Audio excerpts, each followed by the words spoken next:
আল্লাহ পাক এই সমস্ত সৃষ্টির মধ্যে সবচেয়ে বেশি ভালোবাসেন মানুষকে। কাকে? কথাটার তো প্রমাণ লাগবে না? প্রমাণটা দিচ্ছি।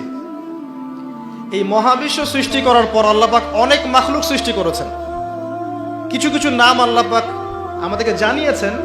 এমন অনেক মাখলুক আল্লাহর ছিল বা আছে, আমরা সেটা জানি না। আমরা জানি জিনদের কথা, তাই না? আমরা জানি ফেরেশতাদের কথা, তাই না? এই মহাবিশ্বে ফেরেশতারা আছে না? আমাদের এই পৃথিবীতে জিন জাতি আছে না? আছে। আর লক্ষ কোটি প্রজাতির মাখলুক তো আছেই। এই সমস্ত মাখলুকের মধ্যে আল্লাহ পাক মানুষকে সবচেয়ে বেশি ভালোবাসেন। কারণ আল্লাহ পাকের সবচেয়ে শ্রেষ্ঠ একটা সৃষ্টি আছে, জান্নাত। কি নাম? জান্নাত। এর চেয়ে বড় কোনো নিয়ামত আছে? এই জান্নাত কাদের জন্যে? মানুষের জন্যে। যাকে আপনি সবচেয়ে বেশি ভালোবাসবেন তার জন্য স্পেশাল একটা গিফট দিতে মন চায় না? চায় না? মনে করেন আপনি আপনার মাকে ভালোবাসেন, মন চায় না মাকে একটা সুন্দর বোরখা কিনে দেই, মায়ের থাকার জন্য একটা সুন্দর বাসা করে দেই, মায়ের টয়লেট করতে অসুবিধা না হয় টয়লেট সুন্দর করে দেই? মন চায় না? মন চায়। তো আল্লাহ পাক মানুষকে এত ভালোবাসেন যে মানুষের জন্য আল্লাহ পাক জান্নাত সৃষ্টি করেছেন। মানুষ আল্লাহ পাক কিন্তু মহাবিশ্ব সৃষ্টি করার পরপরই সৃষ্টি করেন নাই। সূরা দাহর পরে দেখবেন আল্লাহ পাক বলেছেন 1 নম্বর আয়াতে, হাল আতা আলাল ইনসান হিনুম মিনাদ দাহর লাম ইয়াকুন শাইআন মাযকুরা। মানুষের উপর এমন একটা সময় চলে গেছে যখন মানুষ কোনো আলোচ্য বিষয় ছিল না। মানে মহাবিশ্বে মানুষকে সৃষ্টি করা হবে এরকম কোনো আলোচ্য বিষয় ছিল না। অনেক পরে আমরা সৃষ্টি হয়েছে। আর এখন পৃথিবীতে মানুষের আচরণ দেখলে মনে হয় যে মানুষই সব, তাই না? সব মানুষের জমি, বাড়ি গাড়ি, অট্টালিকা, টাকা পয়সা, সম্পত্তি, ক্ষমতা, এই বিশ্বের রাজনীতি, বিশ্বের অর্থনীতি, বিশ্বের সমরনীতি সব আমাদের, তাই মনে হয় না?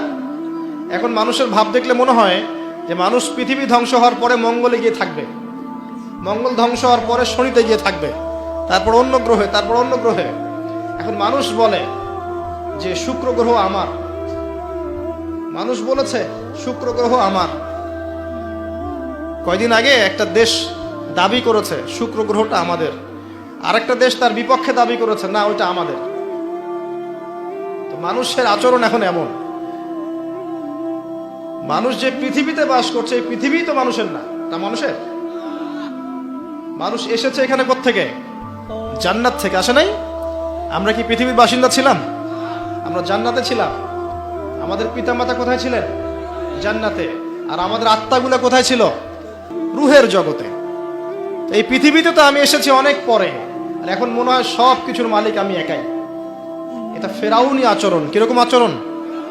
ফেরাউনি আচরণ। আনা রব্বুকুমুল আলা, আমি তোমাদের মহান রব। মানুষের ভাবসাব দেখলে এখন এরকম মনে হয়। আল্লাহর বিধানের 5 পয়সা পরোয়া করবে না। দেখাবো আপনাকে, কানের মধ্যে দিনে 5 বার আসছে হাইয়া আলা সালাহ, হাইয়া আলা সালাহ, নামাজ পড়বে না। একটু মূল্যায়ন করলো না আল্লাহ পাকের হুকুমের। যাকাত ফরজ হয়ে গেছে, 10 বছর 20 বছর হয়ে যাচ্ছে, যাকাত ফরজ হয়ে গেছে, যাকাত দেয় না। মানুষ পরোয়া করে আল্লাহর? আল্লাহ বলছেন জেনার ধারের কাছেও যেও না, ও বলবে না এটা কাছে আসার গল্প। মানুষ আল্লাহ বলবেন সুদ খেও না, ইত্তাকুল্লাহ ওয়া যারু মা বাকিয়া মিনার রিবা, সুদের অবশিষ্ট অংশ সব ছেড়ে দাও। ওয়া ইল্লাম তাফআলু, যদি না ছাড়ো ফাযানু বিহারবিন মিনাল্লাহি ওয়া রাসূলিহি, আল্লাহ এবং তার রাসূলের সাথে যুদ্ধের ঘোষণা শুনে রাখো। মানুষ বলবে সুদেই অগ্রগতি, সুদেই প্রগতি। এটাই চলছে। মানুষ বলবে যে আল্লাহ বলছেন ওয়ামান লাম ইয়াহকুম বিমা আনজালাল্লাহ ফাউলাইকা হুমুল কাফিরুন, আর এক আয়াতে আছে ফাসিকুন, আর এক আয়াতে আছে জালিমুন। মানুষ বলবে না আমি যেটা লস দিব সেটাই লস, বাইরে কিছু নেই।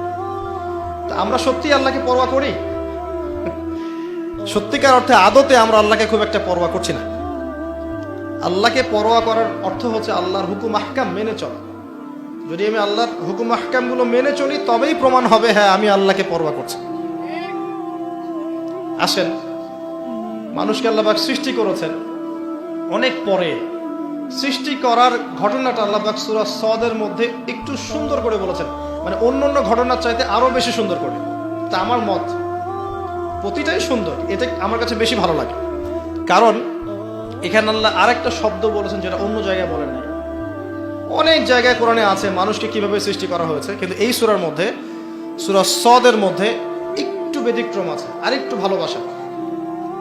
আল্লাহ পাক বলছেন যে ইয়া ইবলিস, হে ইবলিস, মা মানাআকা আন তাসজুদ লিমা খালাকতু বিয়াদাই, হে ইবলিস তোমাকে কিসে বারণ করলো তাকে সিজদা করতে যাকে আমি আমার হাত দিয়ে সৃষ্টি করেছি? কথা বোঝেন না না আমার? হে ইবলিস কিসে তোমাকে বারণ করলো, কিসে তোমাকে নিষেধ করলো? কেন তুমি সিজদা করলা না আদমকে? সহজ করে দিলাম, আদমকে যাকে আমি সৃষ্টি করেছি আমার হাত দিয়ে। আল্লাহ পাক অন্য কোন সৃষ্টিকে এভাবে ব্যাখ্যা করেছেন যে আমি আরশকে সৃষ্টি করেছি আমার হাত দিয়ে, আমি মহাবিশ্বকে সৃষ্টি করেছি আমার হাত দিয়ে? ব্যাখ্যা করেছেন? বাকি সৃষ্টির ক্ষেত্রে আল্লাহ পাক বলেছেন, আল্লাহ পাক যখন কিছু করতে চান খালি বলেন কুন ফায়াকুন। আদমের ক্ষেত্রে আল্লাহ পাক বলেননি কুন ফায়াকুন, বলেছেন? কথা বুঝতে পারছেন? আদমের ক্ষেত্রে আল্লাহ পাক বলেছেন আমি তাকে আমার হাত দিয়ে সৃষ্টি করেছি। হাতের ব্যাখ্যা কি সেটা নিয়ে আমাদের তর্ক করার দরকার নাই। মূল কথা হচ্ছে এখানে আল্লাহ পাক ভালোবাসা বুঝিয়েছে। আদম আলাইহিস সালামকে আল্লাহ পাক ভালোবেসে সৃষ্টি করেছেন, স্পেশাল সৃষ্টি। এবার আসেন, সৃষ্টি করার পর তাকে রেখেছেন কোথায়? জান্নাতে। তারও আগে আল্লাহ পাক সমস্ত জ্ঞান আদম আলাইহিস সালামকে শিক্ষা দিয়েছে। সুবহানাল্লাহ পড়বেন না? মানুষ সম্মানিত কি কারণে? শারীরিক গঠনের কারণে? জ্ঞানের কারণে। আপনি যাকে ভালোবাসেন বেশি তাকে আপনি সব শেখাতে চাইবেন না? তাকে আপনি সব দিতে চাইবেন না?